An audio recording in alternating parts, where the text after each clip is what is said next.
Hi, I'm Eddie with EcoCha, and here we are today with batch number 11 of the EcoCha Tea Club, and this is an heirloom Qingxin oolong made into black tea using the harvest from June of this year. This plot of tea is owned and managed by our source of traditional Dongding oolong, and so we know this farmer well due to us buying our favorite type of tea from him in recent years. And during that time we discovered that the son of this father and son team on this farm has become quite adept at making black tea. He's honed his skills for the last 8 years or so. He was one of the first people in his area, which is a renowned area for producing traditional Dongding oolong tea. He was one of the first people to explore using a summer harvest and processing it as black tea. And over the last 2 years or so, we've been tasting it, and it's grown on us, and now we're ready to share it exclusively with our tea club members.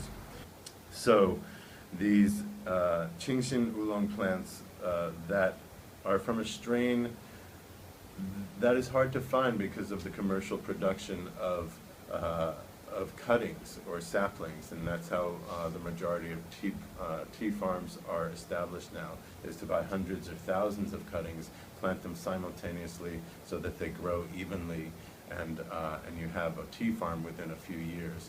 This method from this heirloom plot is using the traditional method of growing one tree and then bending down the branches of that tree and burying them in the ground adjacent to the tree and allowing that branch to take root, and that will be the next plant. So you can imagine it takes a long time to propagate a tea farm this way. In general, there has been a trend of producing black tea from summer crops of Qingxin oolong and other what is called small leaf type tea. Small leaf type is distinguished from large leaf type, and large leaf type is fundamentally the Assam strain that came from India in conjunction with the wild tea tree that grows here in Taiwan in the jungles and has been cultivated for well over 100 years before the Japanese got here and through the Japanese colonization era. The Japanese are responsible for bringing in the Assam strain to create a black tea industry, following the model of the English in India. So Assam and what is commonly referred to as shanta or mountain tea, the original wild tea strain here, are large leaf types. Small leaf type black tea has become quite popular in just only in the last 5 years or so, really. Probably started within the last 10 years to supplement a trend of a popularization of black tea, you might say, that was initiated by the promotion of red jade or Tai Cha number 18, which has become kind of revived the whole black tea industry here in Taiwan. And now a lot of people are exploring the art of making black tea to produce world-class quality. In my experience, the difference between large leaf black tea and small leaf black tea is the purity of flavor and character.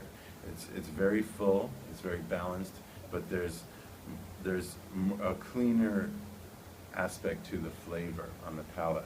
The aroma is amazing. It's a very fruity, kind of sweet, fruity pastry kind of character.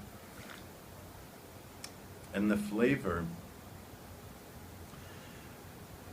it's something like champagne or dessert wine. It's sweet and it's rich, but it's clean, and it doesn't have that really hearty, the almost smoky character that black tea from India or the Assam strain.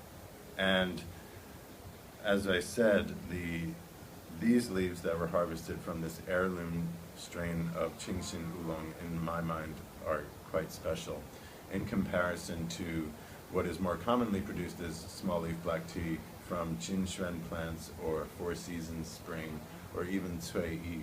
the other popular hybrid, Taichan number 20 or Yingxiang. All of these are being used the summer crop is being used to make black tea, but we find that this crop is noticeably different in character, and we're going to leave it to you to discover how different it is, or just what that difference is. We shared a high elevation black tea in April with you.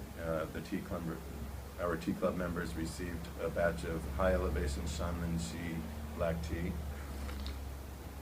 And that tea is incredibly smooth and delicate.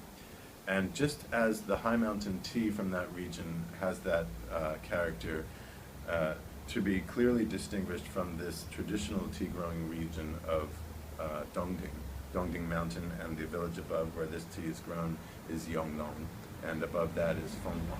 So these three villages are the historical tea producing region for Dongding Oolong tea. And we have come to realize that these three villages produce a character of tea that there's a flavor profile that distinguishes it from high mountain tea in general. And this character comes through in the black tea as well. There's just a heartier substance than the very clean, very smooth high mountain black tea that we shared with you in April. So there we have it. Heirloom small leaf black tea from Yonglong village in Lugu, Taiwan. We think you're going to like it, and please let us know what you think and how it compares to the previous two batches of Shanmenshi High Mountain black tea, and also the Ui organic black tea that we shared with you a couple months ago. Thanks for being with us, and we'll see you next month.